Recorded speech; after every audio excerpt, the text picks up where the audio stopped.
శాస్త్రీయం నేర్చుకున్నారు, కానీ అంతకు ముందే మీకు థియేటర్ బ్యాక్గ్రౌండ్ ఇంట్లోనే ఉంది, అమ్మగారు వదండి. అవునండి.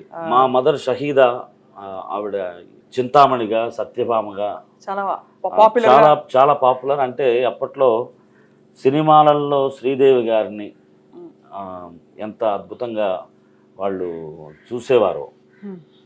మా మదర్ని ఆ విధంగా రిసీవ్ చేసుకునేవారు. నా కళ్ళారా చూశాను. అప్పట్లో ₹25 టికెట్ డ్రామాకి, ఒక రేపల్లె, బాపట్ల ఇట్లాంటి ఊళ్ళల్లో ₹25 పెట్టి 70s 60s టికెట్స్ తీసుకొని 1500 పీపుల్, 1200 పీపుల్ అంటే ఇట్స్ నాట్ ఎ జోక్. చాలా క్రేజ్ ఉండాలి. ఈ డ్రామాల మధ్యలో మా ఫాదర్ నన్ను తీసుకెళ్ళి 7 ఏళ్ల కుర్రాడిని ఆ స్టూల్ వేసి నిలబెట్టి జెండాపై కపిరాజు అని పాడుతుంటే, జెండాపై కపిరాజు, ఇది నెక్స్ట్ వచ్చే కృష్ణుడు పాడతాడు మళ్ళా. అవును. ఆయన ఎంటర్కి ముందు నన్ను నిద్రలేపి మొహం అంతా తుడిసి కాస్త వేడి నీళ్ళు తాగించేసి ఎక్కించేస్తే వన్స్ మోర్ అంటారు. ఓ 2 పద్యాలు పాడేటప్పటికి పిన్నీసులు గుచ్చేసి రూపాయి, ₹2, ₹5 ఇలా మొత్తం గుచ్చేవాళ్ళు. ₹40-50 అయిపోయి. ఈ 40-50 రూపీస్ ఎప్పుడైపోయి వస్తున్నాయో నిద్రపోయేది. ఇక ఇంకో పద్యం మాడిన డాడీ అంటూ ఉన్నాను. నెక్స్ట్ వచ్చి కృష్ణుడు మనల్ని మామూలు కొట్టడు. ఇప్పటికే ఆయన వస్తే ఆ పిల్లడు పాడినట్టు కూడా ఏం పాడలేదే అని అంటారుగా, ఆటోమేటిక్గా అంటారు. సో నేను అది ఈ భావన అని చెప్పేసి స్కూళ్ళకి అప్పుడప్పుడు మహారాజు శ్రీ మాస్టర్ గారికి నన్ను పాస్ చేయించిన ఎడల మీకు మంచి పట్టుబట్టలతో మీకు నేను చదువు అబ్బేది కాదు మీకు అని అంటుంటారు.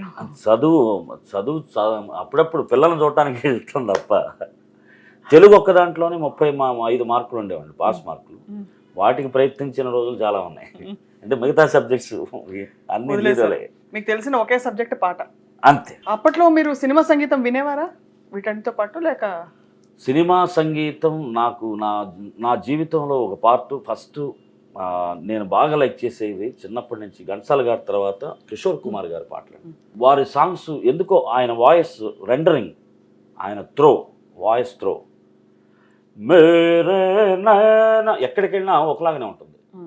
సావన్ భాదో ఫిర్ భీ మేరా మన ప్యాసా, ఫిర్ భీ మేరా మన ప్యాసా, ఓహో ఓహో. మీరు ఎక్కడైనా చూడండి ఆ షేప్ తగ్గదు. ఘంటసాల గారు మహానుభావులు, ఆయన వాయిస్లో అది ఉందండి. మీరు శివశంకరి అక్కడ పాడినా కూడా ఎక్కడైనా ఒకే ఫోర్స్ ఉంటుందండి. అది ఆ స్టైల్ ఆఫ్ సింగింగ్ ఎందుకో చిన్నప్పటి నుంచి నాకు బాగా ఇష్టం. నొక్కి పాడటం అనేది నాకు రాదు. దాంట్లో జీవం ఉండదేమో అని నా ఫీలింగ్. ఇవాళ ఈ ట్రెండ్కి ముందు ఒక 10 years ముందు చూసినట్లయితే మీరు ప్రతి సాంగ్ ఓపెన్ వాయిసెస్ ఆ మెథడ్ ఆల్వేస్ గుడ్ అని నా ఫీలింగ్. నేను ఆల్మోస్ట్ అదే పాడుతుంటా. ఇళయరాజా గారి చేత నామకరణం చేయించుకున్నారు. అవునండి. మీ మనోవాంఛ మీరు సాధించిన దాంతో ఇప్పటి వరకు కొంతవరకు అయినా నెరవేరింది అనుకుంటున్నారా? జీవితంలో సంగీతం అనే ప్రపంచంలో మొట్టమొదటి అడుగులోనే ఉన్నానని నేను అనుకుంటున్నాను. సాధించడానికి ఒక జన్మ ఎట్లాగో చాలదు. మహామహులు ఘంటసాల గారు లాంటి వారు, మహాదేవన్ లాంటి వారు, MS విశ్వనాథన్ గారు, ఇట్లాంటి లెజెండ్స్ అందరూ కూడా సముద్రంలో మేము ఒక నీటి బొట్టు పరిమాణం కూడా నేర్చుకోలేదు ఇంకా అని అంటున్నారు. మరి వాళ్ళే 40-50 సంవత్సరాలు సినీ చరిత్రలో వాళ్ళు ఒక అద్భుతమైనటువంటి అధ్యాయాల్ని సృష్టించిన వ్యక్తులే. వారు ఏం మాట్లాడినప్పుడు మనం సాధించడానికి ఇంకా ఎంతో ఉందండి. అంటే అనుకుంటే తృప్తి చాలదు, అనుకుంటే చేస్తూనే ఉండొచ్చు కృషి.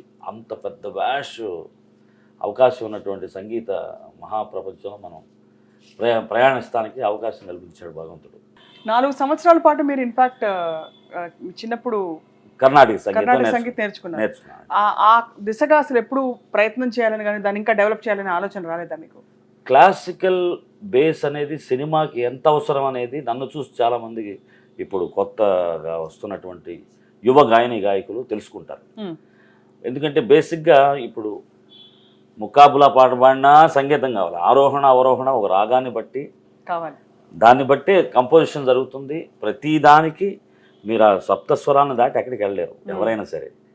ఈ సప్తస్వరాల సబ్జెక్ట్లో మనం ప్రతిదీ బేస్ ఉంటే ఎట్లా ఉంటుంది, ఫౌండేషన్ లేకుండా ఉంటే ఎట్లా ఉంటుంది అనే దానికి తార్కాణం డెఫినెట్గా చిత్రగారిని నన్ను తీసుకోవచ్చు.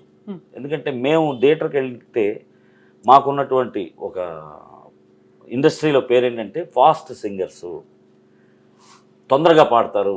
యాజ్ ఏ అసిస్టెంట్గా నేను ఎంఎస్ విశ్వనాథన్ గారి దగ్గర కానివ్వండి, చక్రవర్తి గారి దగ్గర కానివ్వండి పనిచేసిన కాలంలో ఆ సంగీతం తెలిసినందువల్లనే అసిస్టెంట్గా నేను కొనసాగలిగా వాళ్ళ దగ్గర. ఎందుకంటే వాళ్ళు పాడుతున్నారు తననన్న తననన్న తనన తనన తనన్న గమగస గమపప్ప మగస మగస గసని సనిద సనిదని పదస. ఇది ఆ కంపోజింగ్లో పాడితే ఇది మనకు స్వరం తెలియలేదనుకోండి, వింటాం తనన తనన తనన అప్పుడైనా పాడటానికి టైం అవుతుంది. ఇలాంటివి 10 పల్లవులు కంపోజ్ చేస్తారనుకోండి, 10 పల్లవులు ఎక్కడ స్టోర్ చేయగలం? సో ఇదేంటంటే ఈ ప్రాసెస్ సంగీతం తెలిస్తే బాగా డెఫినెట్గా ప్రతి వాళ్ళకి ఉపయోగపడుతుందండి. ఇది నేను వాళ్ళని అందరినీ రిక్వెస్ట్ చేసుకొని చెప్పే మాట అన్నమాట.